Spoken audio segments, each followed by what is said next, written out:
ఏం చేశారండి ఆవిడని ఒకసారి మనమే రాజ్యసభకు పంపించాం ఇక్కడి నుంచి.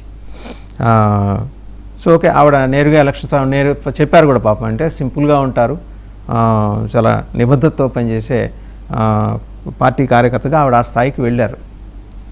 అదర్ దాన్ ఏది తన డిసిప్లిన్ తప్పించి ఇంకేం కూడా మాట్లాడారు కాంట్రవర్సీస్. కానీ ఏంటి ఇది బియాండ్ ద సబ్జెక్ట్ అనుకోవద్దు. రవికిరణ్ గారికి కూడా కోపం వచ్చినా కూడా మళ్ళీ మీ కోపాన్ని నెక్స్ట్ రౌండ్లో మీరు నా మీద తీసుకోవచ్చు రవికిరణ్ గారు. ఇక్కడ భోగరాజు పట్టాభిషిక్తనాయ్ గారు ఒక ఆయన ఉండేవాళ్ళండి ఆంధ్రప్రదేశ్లో. ఆయన పాపం తెలియక ఆంధ్రా బ్యాంక్ అని ఒకటి పెట్టాడు అప్పట్లో.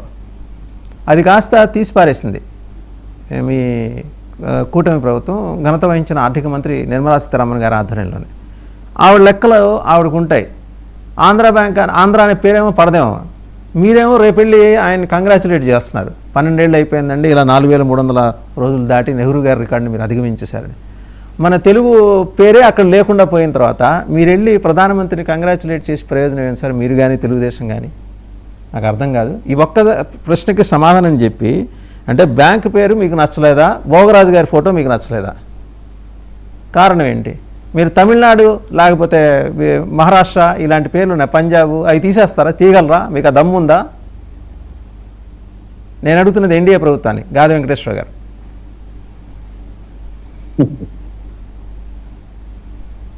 వాసుదేవన్ గారు, మీతో అలానే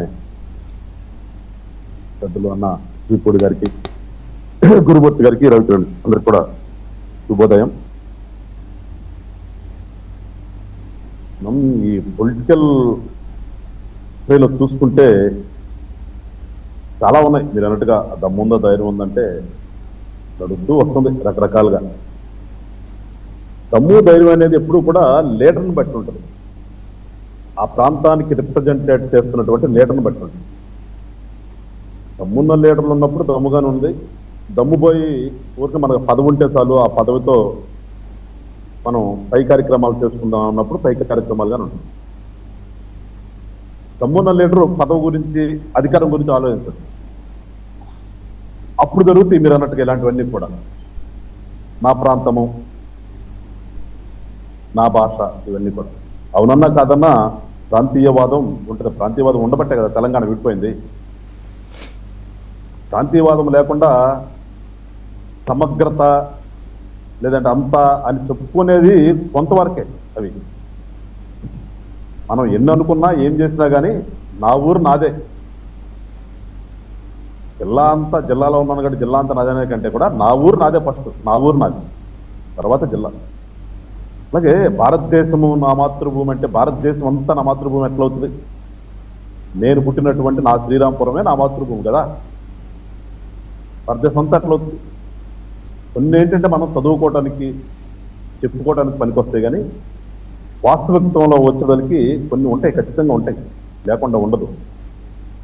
ఇవాళ ఎందుకు మీరు డిస్క్రిమినేషన్ తీసుకొస్తున్నారు? ఈస్ట్ ఏంటి, నార్త్ ఏంటి, సౌత్ ఏంటి, వెస్ట్ ఏంటి అంటే ఖచ్చితంగా ఉంటాయి, లేకుండా ఎందుకుంటుంది? లేకుండా ఉండే ప్రసక్తే లేదు. దాన్ని బట్టే కదా ఇవాళ యుద్ధాలు జరుగుతుంది. వాటర్ వస్తుంది, వాటర్ గురించి మాట్లాడినా లేదంటే ఇంకోటి మాట్లాడినా ఇవన్నీ రిసోర్సెస్. ఈ రిసోర్సెస్ వచ్చేదానికి ఏమవుతుంది? నా ప్రాంతానికి చెందాలంటున్నాం కదా. మరి అంతా దేశంలో ఉన్నాం కాబట్టి అయ్యో పాపం తీసుకెళ్ళండి అని చెప్పేసి ఉదారంగా ఆ పైన ఉన్న వాడి కింద వాడికి వదులుతున్నారా? సముద్రంలో కలిసిపోయే నీళ్లు కూడా కలవన ఉండదు తప్పితే మీరు ఆపుకోవద్దు అని చూస్తున్నాం కదా మన రివర్స్ మీద పోరాటాలు. ఇటు కృష్ణానది కానీ అటు గోదావరి కానీ పోతే వెళ్ళండి సముద్రంలో, అంతేగాని మీరు ఆనకట్ట కట్టద్దు. ఇలాంటి పరిస్థితుల్లో ఉన్నప్పుడు ఖచ్చితంగా ఉంటుంది, లేకుండా ఎందుకు ఉంటుంది? సో యూనియన్ టెరిటరీస్లో ఉన్నప్పుడు దాన్ని ఎట్లా సమన్యాయం చేయాలనేది పాలకుల్లో ఉండాలి. మన అవసరానికి ఒక రకంగా, మన అవసరం అయిపోయిన తర్వాత ఒక రకంగా మాట్లాడినప్పుడు ఖచ్చితంగా అలాంటివి వస్తుంటాయి. ఎందుకంటే మన భారతదేశంలో రకరకాల పార్టీలు ఉన్నాయి. ఒక పార్టీకి నచ్చే ప్రసక్తే లేదు, నచ్చదు కూడా. ఎందుకు నచ్చుతుంది? నా పార్టీ నాదే, ఇంకోటి పార్టీ ఇంకోటిదే. ఎవరి పార్టీ వాళ్ళదే, ఎవరి పార్టీ వాళ్ళకి నచ్చింది తప్పితే ఇప్పుడు అందరం మేము ఇప్పుడు ఇక్కడ ఉన్న వాళ్ళు మాట్లాడుతున్న వాళ్ళు అందరం ఏపీనే. నేను ఏపీనే, గురుమూర్తి అన్న ఏపీనే, రవికిరణ్ సోదరుడు ఏపీనే, ఇప్పుడన్నా ఏపీనే. కానీ నలుగురు 4 పార్టీల్లో ఉన్నాం. పార్టీల పరంగా మాట్లాడుతున్నామా ఇక్కడ, లేకపోతే నా రాష్ట్రం గురించి మాట్లాడుతున్నామా? నా రాష్ట్రం గురించి మాట్లాడే ప్రసక్తి పరిస్థితి ఉండట్లా. పార్టీల పరంగానే మాట్లాడతాం. నా రాష్ట్రానికి ఇబ్బంది జరిగినా, నా రాష్ట్రానికి అన్యాయం జరిగినా కానీ నా పార్టీ స్టాండ్ ఏంటో పార్టీ స్టాండ్ మాట్లాడుతున్నాను తప్పితే వ్యక్తిగతంగా మనం మన ప్రాంతం నష్టపోతుంది అని మాట్లాడేటటువంటి ధైర్యం కూడా చేయలేని పరిస్థితుల్లో ఇవాళ ఈ సోకాల్ రాజకీయ నాయకులందరూ కూడా ఇరుక్కుపోయి ఉన్నారు. ధైర్యంగా పార్టీని ఎదిరించి పార్టీ ఏం తీసుకున్నా కానీ ఆ పార్టీ తీసుకున్నది వాస్తవమా కాదా అని మాట్లాడగలిగేటువంటి పరిస్థితి ఉన్నప్పుడు మీరు అన్నట్టుగా దమ్ముందా ఎదిరించాలా అనేది అప్పుడు వస్తుంది. ఇవాళ తమిళనాడు వాళ్ళు ఎదిరిస్తున్నారు, పంజాబ్ వాళ్ళు ఎదిరిస్తున్నారు, మీరు ఆంధ్ర బ్యాంక్ ఎందుకు తీసేస్తారంటే ఒక రకంగా నాకు కూడా అది బాధ వేసింది. ఆ బ్యాంక్ తీసేస్తున్నారు, ఏనాటి నుంచి మన పుట్టక ముందు నుంచి ఉంది అది. మరి అదంటే నష్టాల్లో ఉందంటే నాకు తెలిసినంత వరకు అది పెద్ద నష్టాల్లో ఉన్నట్టుగా నాకు అంత నాకు అంత అవగాహన లేదు, కానీ నాకు తెలిసినంత వరకు నష్టాలు అయితే ఉండవు. ఎందుకంటే సో మెనీ బ్రాంచెస్ అదే, అది చాలా పెద్ద ఇన్స్టిట్యూషన్ అయింది. నష్టాల్లో అనుకోవట్లా. గాది వెంకటేశ్వర గారు, ఫైనాన్స్ మినిస్టర్ చెప్పేది ఏంటంటే నష్టాల్లో ఉన్నదని. మరి అలాంటి నష్టాల్లో పిఎన్బి కూడా ఉంది, పంజాబ్ నేషనల్ బ్యాంక్ ఉంది, bank of Maharashtra has experienced losses, and Tamil Nadu నుంచి ఉన్న ఇవి బ్యాంకులు కూడా కొన్ని ఇండియన్ బ్యాంక్ క్లాసెస్లో ఉంది. ఇండియన్ బ్యాంక్ పేరు మార్చారా? అంటే కేవలం ఆంధ్ర అంటే అలుసా, ఆంధ్ర అంటే అలుసా. సరే, మనం అది ఇంకో రోజు మాట్లాడుకుందాం ఖచ్చితంగా. ఈ ఎలకేషన్స్ దగ్గరికి వచ్చేప్పటికీ మన దగ్గర నుంచి కంట్రిబ్యూషన్ ఎంత, మనకు వస్తున్నది ఎంత, వాటా ఎంత? బీమార్ స్టేట్స్ ఎన్నాళ్ళు బీమార్ అండి, ఎన్నాళ్ళు మోయాలండి? ఉత్తరప్రదేశ్ని, బీహార్ని, లేకపోతే మధ్యప్రదేశ్ని, వెస్ట్ బెంగాల్ అయితే నా have soft corner for west Bengal. ఎందుకంటే 70 ఏళ్ళుగా అక్కడ అభివృద్ధి అనేది లేదు కాబట్టి వాళ్ళని మనం సపోర్ట్ చేయాలి. అవసరం అయితే ఇంకో రూపాయి ఎక్కువ వేసిన సపోర్ట్ చేయాలి వెస్ట్ బెంగాల్ని ఇవాళ ఉన్న పరిస్థితుల్లో. కానీ ఉత్తరప్రదేశ్కి, బీహార్కి, మధ్యప్రదేశ్కి ఎందుకు మనం పే చేస్తున్న ట్యాక్సెస్ నుంచి ఒక చంక్ తీసుకొచ్చి అక్కడ పెట్టాలి? నేను సౌత్ ఇండియా, నార్త్ ఇండియా అనే విభజన తీసుకున్నాను. South of India, north of India అంటాను, కానీ సౌత్ ఇండియా, నార్త్ ఇండియా అనేవి అయితే లేవు నా వరకు అయితే. నేను ఆ విషయంలో నాకు క్లారిటీ ఉంది. వెంకటేశ్వర గారు, ఇప్పుడు ఏమవుతుందంటే మనకి ప్లానింగ్ కమిషన్ పోయింది, ఇవాళ ఫైనాన్స్ కమిషను, ఇట్లా నీతి ఆయోగ్, ఇట్లా మనకు రాజ్యాంగబద్ధంగా ఏర్పడినటువంటి కొన్ని సంస్థలు కొన్ని పారామీటర్స్ పెట్టుకున్నప్పుడు ఆ పారామీటర్స్ లో పెడుతుంది ఎవరు? అక్కడి నుంచి కదా రావాల్సింది. ఇందాక చూపుడని చెప్పాడు ఏం చేస్తున్నాయి పార్లమెంటరీ కమిటీలని. ఇప్పుడు ఫైనాన్స్ కమిషన్ రాగానే ఫైనాన్స్ కమిషన్ వాళ్ళ సొంతం కదా, నిర్ణయాలు ఎక్కడి నుంచి వస్తాయి? దాంట్లో పెట్టేటటువంటి మనం కండిషన్స్ కానీ, రూల్స్ కానీ, రెగ్యులేషన్స్ ఇవన్నీ ఎక్కడి నుంచి వస్తాయి? పార్లమెంట్ నుంచి కదా వచ్చేది. అప్పుడు వీళ్ళందరూ కూడా నోరు మూసుకుని కూర్చోబెట్టి ఇలాంటిది డిస్క్రిమినేషన్ వస్తుంది. మన ప్రాంతాల నుంచి వెళ్ళినటువంటి ఈ సోకాల్డ్ ఈ రిప్రజెంటేటివ్స్ అక్కడ నోరెత్తి మాట్లాడే పరిస్థితి ఉండట్లేదు కదా. ఇక్కడ ఇవాళ ఆలోచించాల్సిందంటే మనం సింపుల్ గా ఊరికి నార్త్ ఈస్ట్ అనేది కాదు, మనం ఎలాంటి నాయకులను ఎన్నుకుని అక్కడ పంపిస్తున్నాం. వీళ్ళు నోట్లో నుంచి అక్కడ మాట వస్తుందా? వీళ్ళు అక్కడ పార్లమెంట్ సెషన్స్ లో పాల్గొని ఏదైనా ఒక పాలసీ తీసుకుంటున్నప్పుడు ఆ పాలసీలో ఏంటి నా ప్రాంతానికి ఇది ఉపయోగపడుతుందా, నా ప్రాంతానికి నష్టం జరుగుతుందా ఏంటి అని చెప్పేసి కూర్చుని దాన్ని అవగాహన చేసుకుని వాయిస్ రైజ్ చేసి మాట్లాడుతున్నటువంటి రిప్రజెంటేటివ్స్ మన వైపు నుంచి అక్కడ ఉంటున్నారా? ఇది కదా మనం చర్చించాల్సింది. ఇప్పుడు మనకి 25 పార్లమెంట్లు ఉన్నాయి, 25 పార్లమెంట్లో నుంచి వెళ్ళి కూర్చున్న అక్కడ ప్రాంతం గురించి మాట్లాడుతున్నారా?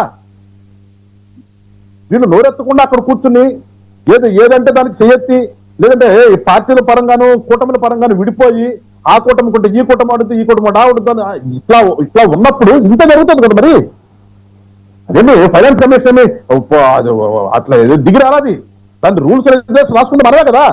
ఆ రాసుకున్నప్పుడు ఎట్లా చేస్తున్నారు అనే అవగాహన మన రిప్రజెంటేటివ్స్ కి ఈ పార్లమెంట్ కూర్చోవడానికి లేనప్పుడు మనం ఇట్లా చర్చించుకోవాల్సి వస్తుంది. ఎవరు నిందించాలి? వాళ్ళ ఎవరు నిందిద్దాం? మాట్లాడితే బీహార్కి పెట్టచ్చు, మీరు అన్నారు ఏదో వెస్ట్ బెంగాల్కి సాఫ్ట్ కార్నర్. ఎందుకు సాఫ్ట్ కార్నర్ ఉండాలి? వై?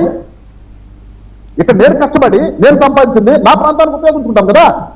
నేను ఇక్కడ కష్టపడి నేను ట్యాక్స్ కట్టి ఈ ట్యాక్స్ తీసుకెళ్లి వెస్ట్ బెంగాల్ పెట్టాల్సిన అవసరం నాకే, నా ప్రాంతీయవాదం ఉంటుంది ఖచ్చితంగా. నా ప్రాంతం అభివృద్ధి చెందకూడదా? నాకు ఇవాళ గుంటూరులో ఇంకా నాకు మురిగే ఉంది, ఎందుకు తీసుకెళ్ళాలి? నా గుంటూరు బాగా చేసుకోకూడదా? నా గుంటూరులో కాలువలు కట్టుకోకూడదా? ఇలాంటి వాదన ఖచ్చితంగా వస్తుందండి. దీనికి నేను అనేది ఏంటంటే మనం పంపిస్తున్నటువంటి ఈ పొలిటికల్ రిప్రజెంటేటివ్స్ ఏం చేస్తున్నారు, అక్కడ ఎలాంటి అక్కడ పంపిస్తున్నామని ప్రజలు ఆలోచించారు ఒకసారి. ఎవరికి ఓటేస్తున్నాం మనం? వాడు పార్లమెంట్ లో మాట్లాడగలిగేవాడా, మాట్లాడలేనాడా? ఊరికిన పార్టీ మీద అభిమానంతోనో లేదంటే ఆ డబ్బులు తీసుకునే అభిమానంతోనో ఉద్దేశం వాడు అక్కడ పంపిస్తే ఏం చేస్తున్నారు? అయితే అంటే నేను అనుకుంటున్నాను, రేపు ఎలాగూ ముఖ్యమంత్రి గారు, ఉప ముఖ్యమంత్రి గారు ఢిల్లీ వెళ్తున్నారు కాబట్టి ఇలాంటి సున్నితమైన అంశాల ప్రస్తావన ఏదైనా అంటే సందర్భం కాకపోవచ్చు రేపు, కానీ చేయాల్సిన నెసిటీ అయితే అక్కడ ఉంది, చేస్తారేమో. ఒకసారి మనం గురుమూర్తి గారి దగ్గరికి వెళ్దాం, తెలుగుదేశం పార్టీ కృష్ణా జిల్లా అధ్యక్షులు గురుమూర్తి గారు. So we have a detailed discussion అండి దీని మీద. మనం ఎంత కంట్రిబ్యూట్ చేస్తున్నాము, మనకి ఎంత వస్తుంది. మనం రూపాయి ఇస్తుంటే మనకి 10 పైసలు వస్తుంది, వాళ్ళు రూపాయి ఇస్తుంటే వాళ్ళకి 15 రూపాయలు వస్తుంది. సో ఈ వేరియేషన్ని సరే వాళ్ళకి ఇవ్వటంలో మనకేం, మీరు వాళ్ళకు 2 ముద్దలు ఎక్కువ పెట్టండి, నష్టం లేదు. కానీ మనకు పెట్టే ముద్దలోంచి లాక్కోవటం ఏంటనే దాన్ని మీరు అడగగలరా? మీరు ఇన్ ది సెన్స్ ప్రభుత్వం ఇక్కడ అనేది. వాసుదేవం గారు, మీకు ప్యానెల్లో ఉన్నటువంటి గాదే వెంకటేశ్వరరావు గారికి, జూపుడి గారికి, రవికిరణ్ గారికి, 99 టీవీ వీక్షకులకు హృదయపూర్వక నమస్కారాలు తెలియజేసుకుంటూ, ఏదైతే మీరు పెట్టినటువంటి ఈ అంశం ఉందో దీని మీద మరి చాలా చక్కగా అందరూ కూడా డిబేట్ చేశారు. మీరు ఏదైతే చెప్తా ఉన్నారో, ఇవాళ ఈ రాష్ట్రాలకు వచ్చేటువంటి, ముఖ్యంగా దక్షిణాది రాష్ట్రాలకు వచ్చేటువంటి వాటా తక్కువగా ఉంటుంది. అదేవిధంగా మరి ఉత్తరాది రాష్ట్రాలైనటువంటి మరి ఈ దక్షిణాది రాష్ట్రాలకు ఒక 16.99% ఈరిన ఈ 5 రాష్ట్రాలకు వస్తా ఉంటే ఒక యూపీకే 17.6% వస్తుందని, మరి ఈ విధంగా వివక్ష జరుగుతుందని చెప్పి మరి చెప్తా ఉన్నారు. ముఖ్యంగా మనం కూడా మరి ఇందాక గాదే వెంకటేశ్వర గారు చెప్పినట్టు, ఇప్పుడు భారతదేశం నా మాతృభూమి, భారతీయులందరూ నా సహోదరులు అంటా ఉంటాం. అదే సందర్భంలో మనం వెనకబడినటువంటి రాష్ట్రాలు ఏవైతే ఉన్నాయి ఈ భారతదేశంలో, మరి అది వాటిని అభివృద్ధి చేయాల్సినటువంటి బాధ్యత కూడా ఈ రోజు దేశం మీద ఉంటుంది. అది రాజ్యాంగ స్ఫూర్తి అన్నమాట. అంతేగాని ఇది ఉత్తరాది దక్షిణాది రాష్ట్రాలు అంటే ఇవాళ మనం ఏ విధంగా దీన్ని లెక్క కడతా ఉన్నారు? ఫైనాన్స్ కమిషన్ గతంలో కాంగ్రెస్ ప్రభుత్వంలో ఇదే ఫైనాన్స్ కమిషన్ రూల్స్ ఉండే, ఇప్పుడు మళ్ళీ ఎన్డీఏ ప్రభుత్వం వచ్చిన తర్వాత ఇదే ఫైనాన్స్ కమిషన్ రూల్స్ ఉండే. మరి ఏ విధంగా దాన్ని లెక్క కడతా ఉన్నారంటే మనం చూస్తా ఉన్నాం. మరి ఇవాళ మనకు వచ్చేటువంటి మరి వెనకబడినటువంటి ప్రాంతాన్ని బట్టి కొంత శాతం ఇస్తా ఉన్నారు, అదేవిధంగా వైశాల్యాన్ని బట్టి కొంత శాతం ఇస్తా ఉన్నారు. ఈ విధంగా అనేక అంశాలను ఇందులో పరిగణన తీసుకుంటారు. దాంతో పాటు ఇవాళ మనం లాభం చేయాల్సింది ఏంటంటే, ఉత్తరాది దక్షిణాది అనేటువంటి ప్రాంతీయతత్వం తేవటం కంటే కూడా ఎక్కడైతే ఫైనాన్స్ కమిషన్ లో ఇబ్బందులు ఉన్నాయో ఫైనాన్స్ కమిషనే మాట్లాడితే సరిపోతుంది. సందర్భం వచ్చినప్పుడు ఖచ్చితంగా మేము కూడా మాట్లాడతాం. అభివృద్ధి చెందినటువంటి రాష్ట్రాలకు కూడా మన డబ్బులు మరి ఈ శాతం మరి ఇవ్వాలి. ఎందుకంటే అభివృద్ధి చెందిన రాష్ట్రాలకు కూడా ఆ పాయింట్ కూడా తీసుకుంటే దాని ద్వారా కూడా మరి వెనకబడిన రాష్ట్రాలు ఇంకా త్వరితగతిన ముందుకు రావడానికి అవకాశం ఉంటుంది. కాబట్టి అది కూడా ఒక పాయింట్ పెట్టి ఫైనాన్స్ కమిషన్, ఎందుకంటే ఫైనాన్స్ కమిషన్ అన్నట్టు వెంకటేశ్వర గారు చెప్పినట్టు మనం పెట్టుకున్నది రూల్స్ అండ్ రెగ్యులేషన్స్, దాన్ని మార్చుకోవచ్చు, దీంట్లో తప్పేం లేదు. దీంతో పాటుగా మనకు ఈ నిధులతో పాటుగా ఇంకొక విషయం కూడా మనం పరిగణలోకి తీసుకోవాల్సి ఉంటుంది. ఇవాళ ఏదైతే కేంద్ర ప్రభుత్వం పెట్టేటువంటి పథకాలు ఉంటాయో ఆ పథకాల రూపంలో కూడా మనకి నిధులు వస్తా ఉంటాయి. అదేవిధంగా మరి రైల్వేస్ కావచ్చు, మెట్రో కావచ్చు, మరి పౌర విమానం కావచ్చు, మరి అదేవిధంగా జాతీయ రహదారులు కావచ్చు, సంక్షేమ పథకాలు కావచ్చు, ఇవన్నీ కూడా మనకి ఈ వాటా కింద వస్తాయి. నేను ఉదాహరణకు ఒక మాట చెప్తాను. 14-19 మధ్యన కొత్తగా ఏర్పడినటువంటి ఆ రోజు రాష్ట్రంలో మరి గౌరవ ముఖ్యమంత్రి ఆ రోజు చంద్రబాబు నాయుడు గారు ఉన్నారు.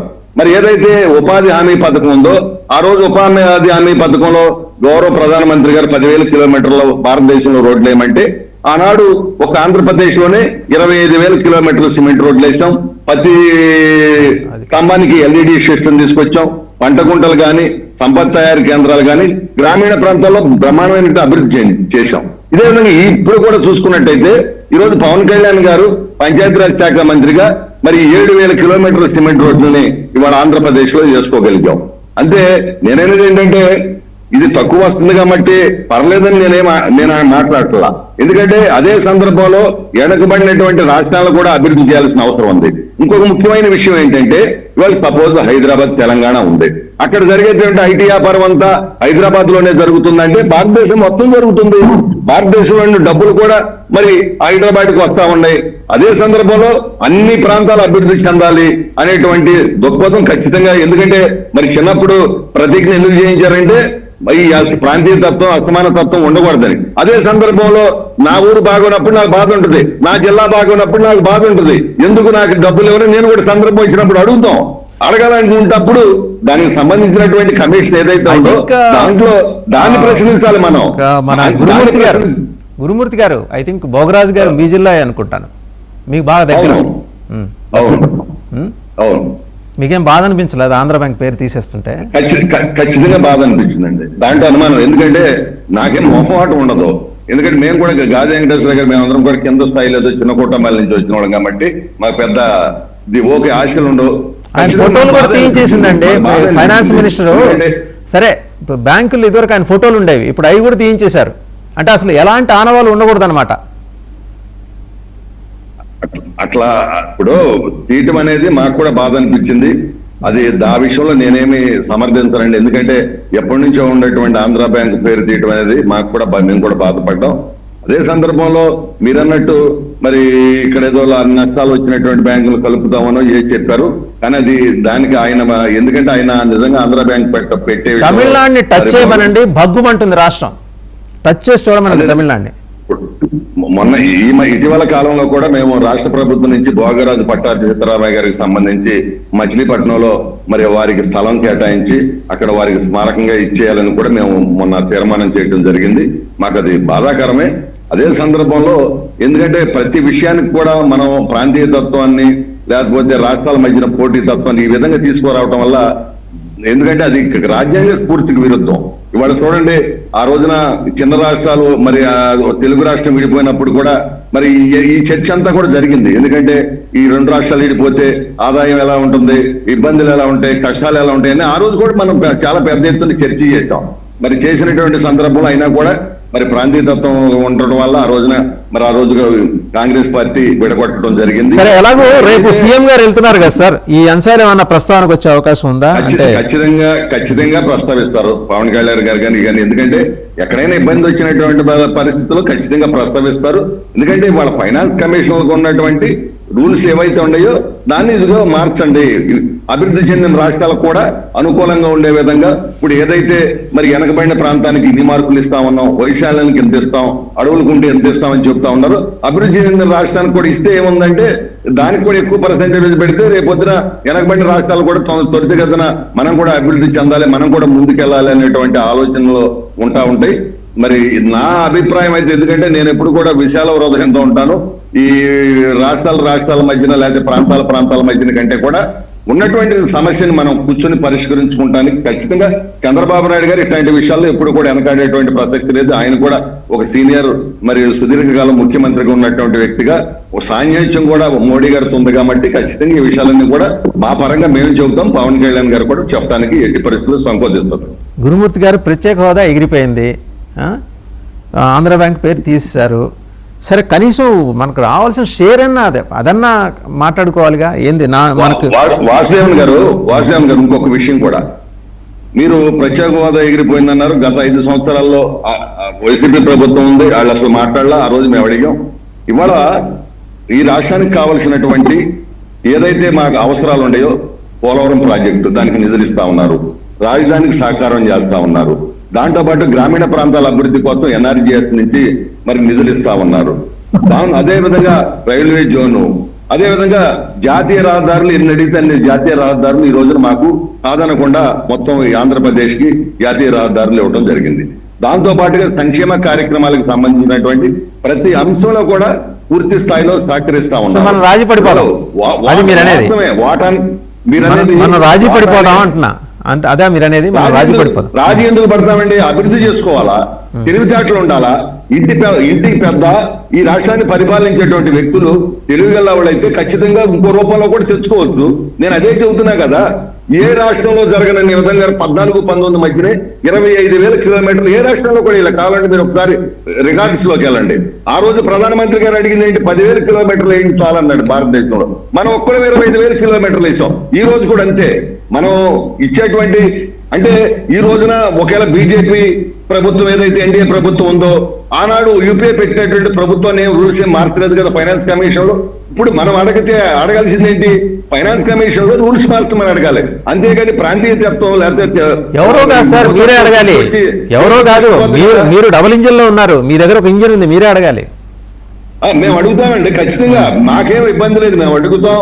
ఇవాళ అలా అనుకుంటే ఇవాళ తెలంగాణ రాష్ట్రంలో చూసుకోండి, మరి వేరే రాష్ట్రాల్లో కూడా అన్ని మెట్రో ఉండాలి కదా, మరి అంత పెద్ద విమానాశ్రయాలు ఉండాలి కదా, అన్ని రోడ్లు ఉండాలి కదా, డ్రింకింగ్ వాటర్ కి జల్ జీవన మిషన్ గురించి మొత్తం బ్రహ్మాండమైనటువంటి నిధులు ఆ రాష్ట్రానికి ఇచ్చారు కదా. ఆ రాష్ట్రానికి కూడా కావాల్సినన్ని కూడా PMGSY నుంచి నిధులు ఇచ్చారు కదా. ఆ రాష్ట్రానికి కావాల్సిన నిధులన్నీ కూడా ఇవాళ కేంద్ర ప్రభుత్వం కూడా ఇస్తా ఉంది. దాంతో పాటు కరెక్టే ఇవాళ మనం పోరాడాల్సిన దీని మీద ఫైనాన్స్ కమిషన్ మీద అడగమనండి రేవంత్ రెడ్డి గారు, తప్పేం కాదు. అంతేగాని రాష్ట్రాల మధ్య ఇట్లా వివక్ష అనేది, ఎందుకంటే అది మంచిది కాదనేది నా అభిప్రాయం. రైట్. రవికిరణ్ గారు. సార్, ఇప్పుడు ఫైనాన్స్ కమిషన్ అండి కింద సంవత్సరం రాష్ట్రానికి వచ్చినప్పుడు నేను దాని మీద అధ్యయనం చేసి ఒక లేఖ కూడా రాసి, యాక్చువల్గా ఫిజికల్ గా కూడా వెళ్ళి నేను రిప్రజెంటేషన్ ఇవ్వాలి, నాకు కుదరలేదు. దానిలో నేనేమన్నానంటే, మీరు కొన్ని పారామీటర్స్ జనాభా, అలాగే కొండలు, లేకపోతే గిరిజన ప్రాంతాలు ఇలా చూస్తారు కదా, దీంతో పాటు తీర ప్రాంతాల్లో అధికంగా ఉన్న రాష్ట్రాలు, తీర ప్రాంతాల తుఫానుల కారణంగా, వర్షాల కారణంగా, రకరకాల కారణంగా అనేకమైనటువంటి ఆర్థిక విధ్వంసం జరుగుతుంది. దాన్ని కూడా మీరు ఒక పారామీటర్ గా తీసుకొని, దాన్ని కూడా మీరు కన్సిడరేషన్ చేసుకుని, ఆ నష్టాన్ని కూడా కన్సిడర్ చేసుకుని ఫైనాన్స్ కమిషన్ లో ఒక పారామీటర్ గా మీరు పెట్టుకోవాలని చెప్పి నేను లేఖ రాశాను. నేనేంటంటే మన మిత్రులు చెప్పిన సజెషన్స్ తో నేను ఏకీపిస్తాను. ఏదైతే ఫ్యాక్టర్స్, ఇప్పుడు ఫైనాన్స్ కమిషన్ రాజ్యాంగపరమైన వ్యవస్థ, ప్లానింగ్ కమిషన్ కాదు. ప్లానింగ్ కమిషన్ ఒక జీవో మాత్రమే. ఫైనాన్స్ కమిషన్ రాజ్యాంగపరమైన వ్యవస్థ. ఆ వ్యవస్థ ఇప్పుడు కాదు, 50 నుంచి ఉంది. దాని యొక్క ఫ్యాక్టర్స్, దాని యొక్క పారామీటర్స్ మీద చర్చ జరగాలి. ఆ చర్చ మనకు అనుకూలంగా ఏ రకంగా చేసుకోవాలి, మనకు వచ్చిన ఇబ్బంది ప్రకారం చేసుకోవాలి. ఒకటి ఆ రకమైన చర్చ చేసుకోవాలి. మరి ఫైనాన్స్ కమిషన్ ద్వారానే మొత్తం నిధులు వచ్చేస్తే ఇంక దేంతో రాదా అంటే అది కూడా తప్పుడు వాదనే. ఫైనాన్స్ కమిషన్ తో ఒక షేర్ మాత్రం ఇస్తారు. ఇది 42% దానిలో ఏ రాష్ట్రాలకి, ఉత్తరప్రదేశ్ లో 20 కోట్ల మంది జనాభా సార్, ఆంధ్రప్రదేశ్ లో 400 కోట్ల జనాభా సార్. 20 కోట్ల జనాభాకి ఒకటే షేరు, 400 కోట్లు ఒకే షేర్ ఇస్తారా? ఇప్పుడు హైదరాబాద్ రెవెన్యూ, రంగారెడ్డి జిల్లా రెవెన్యూ, తెలంగాణలో రంగారెడ్డి చాలా ఎక్కువగా ఉంటుంది మిగతా జిల్లాలకు. మహబూబ్ నగర్ ఏం ఉండవు. మరి మహబూబ్ నగర్ ఏం వద్దా? ఇప్పుడు రంగారెడ్డి జిల్లాలో అందరూ లేచి మా నిధులు మాకే, వేరే జిల్లాలకు ఇవ్వద్దు అంటే ఏమవుతారు? సో ఇలా కాదు. నేనంటే కేంద్ర ప్రభుత్వం కూడా వివిధ పథకాల ద్వారా, అలాగే అభివృద్ధి పథకాల ద్వారా నిధులు ఇస్తుంటారు. ఆంధ్రప్రదేశ్ రాష్ట్రం తీసుకోండి, గత 12 ఏళ్ల క్రితం 2014 ముందు ఒక జాతీయ స్థాయి విద్యా సంస్థ ఉందండి ఆంధ్రప్రదేశ్ లో, సీమాంధ్ర ప్రాంతం ఒకటి ఉందా? ఈ రోజు 12 ఏళ్ల ప్రస్తావనలో చూడండి, గతంలో 2014 ముందు 4000 కిలోమీటర్ల జాతీయ రహదారి ఉంటే అది ఈ రోజు 12,000 చేరుకుంది. 100% రైల్వే విద్యుదీకరణ జరిగింది ఆంధ్రప్రదేశ్ లో. డబులింగ్ లైన్లు, నేను నిత్యం తిరిగే కాకినాడ, భీమవరం, గుడివాడ, విజయవాడ రైల్వే లైన్ నా చిన్నప్పటి నుంచి single line, non electrified, electrification జరగలేదు. అలాంటి 12 సంవత్సరాలు డబులింగ్ అయిపోయింది, ఎలక్ట్రిఫికేషన్ అయిపోయింది, నా కంటి ముందు జరిగింది. సో అలాగే ఎయిర్పోర్ట్లు 2014 ముందు ఎన్ని ఎయిర్పోర్ట్లు ఉన్నాయండి? విశాఖపట్నం, తిరుపతి. మిగతా ఏళ్ళు కదా. ఈ రోజు ఎన్ని ఉన్నాయండి ఆంధ్రప్రదేశ్ లో? 7 ఉన్నాయి. అంతర్జాతీయ విమానాశ్రయాలు 3 ఉన్నాయి. ఇంకోటి కొత్తగా భోగాపురం రాబోతుంది. నెల్లూరులో అలా శాంక్షన్ చేశారు. కడప ఉంది, పుట్టపర్తి ఉంది. అలాగే మీరు ఈ తీసుకోండి, ఈ గ్రామీణ ఉపాధి హామీ పథకం, గ్రామ సడక్ యోజన రూట్లు ఏ రకంగా విస్తరించారని చెప్పి, అలాగే జాతీయ స్థాయి విద్యా సంస్థలు IIT, IIM, IIIT, petroleum university, tribal university, central university, IISR 30 పైగా జాతీయ స్థాయి విద్యా సంస్థలు ఈ రోజు ఉన్నాయి. 2014 ముందు ఒక్కటి లేదు. అలాగే కేంద్ర ప్రభుత్వం మ్యానుఫాక్చరింగ్ రంగం ఏమైనా ఉందండి? 2014 ఒకటి ఉందా? ఈ రోజు DRDO ఉంది, నాగాలంకలో BHEL, ఇది నిమ్మకూరులో BHEL ఉంది, అలాగే దొరకొండలో, అలాగే పాలసముద్రం ఉంది BHEL, అలాగే ఇంకోటి భారత్ ఫోర్జ్ ఉంది. అలాగే కేంద్ర ప్రభుత్వం ఎలక్ట్రానిక్ మ్యానుఫాక్చరింగ్ క్లస్టర్ పెడుతున్నారు. అలాగే యుద్ధ విమాన తయారీ కేంద్రం మొన్నే భూమి పూజ చేశారు, వర్క్ స్టార్ట్ చేస్తున్నారు. ఇన్ని కేంద్ర ప్రభుత్వ సంబంధించిన మ్యానుఫాక్చరింగ్ రంగాలు ఉన్నాయి. సో ఈ రకంగా మరి ఈ డబ్బులన్నీ ఎక్కడి నుంచి వస్తున్నాయి? ఆంధ్రప్రదేశ్ కాంట్రిబ్యూషన్ ఎంత? మీకు GST కలెక్షన్ చెప్తారండి. మే మాసంలో రవికిరణ్ గారు, GST కలెక్షన్ మహారాష్ట్ర 16,657 ఒక్క మే మాసంలో, రాజస్థాన్ 7,828, ఉత్తరప్రదేశ్ 7,577, ఆంధ్రప్రదేశ్ ఎక్కడ ఉందో తెలుసా? 12వ స్థానం. ఎంతో తెలుసా? 3,000. అంటే మహారాష్ట్ర నేను ఇస్తాను కాబట్టి ఆ వాటర్ ప్రకారం నాకే అన్ని ఇచ్చేయండి అని చెప్పి మహారాష్ట్రకి అన్ని ఇచ్చేస్తే ఇంకా ఆంధ్రప్రదేశ్ డెవలప్ అవుతుంది, తెలంగాణ డెవలప్ అవుతుంది, సిక్కిం డెవలప్ అవుతుంది, లేదా వేరే రాష్ట్రాలు డెవలప్ అవుతాయి. అందుకనే ఒక కుటుంబ పెద్దగా కొంత ఒక ఫైనాన్స్ కమిషన్ తగ్గట్టు చేస్తారు. అక్కడితో ఆగదు, గ్రాంట్స్ ఉన్నాయి. అక్కడితో ఆగదు, కేంద్ర ప్రాయోజిత పథకాలు ఉన్నాయి. అక్కడితో ఆగదు, డెవలప్మెంట్ ప్రాజెక్ట్స్ ఉన్నాయి, మౌలిక వసతుల ప్రాజెక్ట్స్ ఉన్నాయి, రకరకాల ఇరిగేషన్ ప్రాజెక్ట్స్ ఉన్నాయి. ఎన్ని కేంద్ర ప్రభుత్వం దేశ రక్షణ అనేది చూసుకుని చేస్తుంది. దీనిలో ప్రాంతీయవాదం లేకపోతే విద్వేషించడం, ఇది రాజకీయ పబ్బం కలుపుకుంటా తప్పితే వేరే లేదు. రాహుల్ గారు, Priyanka Vadra north India, south ఇండియనా? Priyanka Vadra she is representing Wayanad. ఇప్పుడు చెప్పండి, ప్రియాంక వద్ద నార్త్ ఇండియా సౌత్ ఇండియన్ ఇంతకు వారు అంటున్నారు వారణాసి నుంచి పోటీ చేశారు, గుజరాత్ ఆయన నార్త్ ఇండియన్ ఏ ఇండియన్ అని. నేను అడుగుతాను, మరి రాహుల్ గాంధీ గారు మొట్టమొదటి వైనాడు, ఇందిరాగాంధీ గారు మరి మెదక్ నుంచి పోటీ చేశారు, కర్ణాటక మరి ఇందిరాగాంధీ నార్త్ ఇండియన్ అవుతారు సౌత్ ఇండియన్ అవుతారా? ఇలా చూసుకుంటే పోతే చాలా ఉంటాయండి. ఇలా ప్రాంతీయ విద్వేషం రెచ్చగొట్టడం సమంజసం కాదు. కాంగ్రెస్ పార్టీకి థ్యాంక్ యూ రవికిరణ్ గారు. అక్కడితో ఆగలేదు, ఇంకా అక్కడితో ఆగదు అన్నారు కదా. సరే, మన ఆంధ్రప్రదేశ్ దాకా రావాలి, తెలంగాణ దాకా రావాలి, దక్షిణాది రాష్ట్రాల దాకా రావాలని కోరుకుందాం. ఎందుకంటే ఇదేమీ కన్ఫ్రంటేషన్ కాదు, కూర్చొని మాట్లాడుకోవాలి. As rightly said by the elders in the panel, అందరం కూర్చొని మాట్లాడుకొని ఫైనాన్స్ కమిషన్ని ఇక్కడేమో రాజీ పట్టము ఇవన్నీ కూడా కాదు, కన్విన్స్ చేసుకొని మా పరిస్థితి, మా కాంట్రిబ్యూషన్ ఇంత ఉంది, మాకు ఇంత లెక్క రావాలి, ఇవాళ కాబట్టి రేపని ఇవ్వండి, వాళ్ళు కొంచెం ఇవ్వండి అనేది కూర్చొని మాట్లాడుకోవాలి. ఇక్కడ ఘర్షణ వైఖరితోటి ఏదో డెవలప్మెంట్ అయిపోతుందనే అభిప్రాయంతో నేను విభేదిస్తాను. మీరన్నట్టు అందరూ కలిసి కూర్చొని మాట్లాడుకుందాం. బట్ ఇది జాతీయవాదం పేరుతోటి దక్షిణాది రాష్ట్రాల గొంతు నొక్కేసే ప్రక్రియ ఉంది చూసారా, ఇది కాంగ్రెస్ హయాంలో కూడా జరిగింది. సో వాళ్ళేం మినహాయింపేం కాదు. సో అలాంటి ప్రక్రియని మాత్రం అందరం అడ్డుకోవాలి. Thank you very much for participating in the debate. Gadi Venkateswara గారు, రవికిరణ్ గారు, జూపుడి గారు అండ్ గురుమూర్తి గారు, అందరికి కూడా ధన్యవాదాలు. సో చూసాం కదా, ఈ వివక్ష లేకపోతే కొన్ని రాష్ట్రాల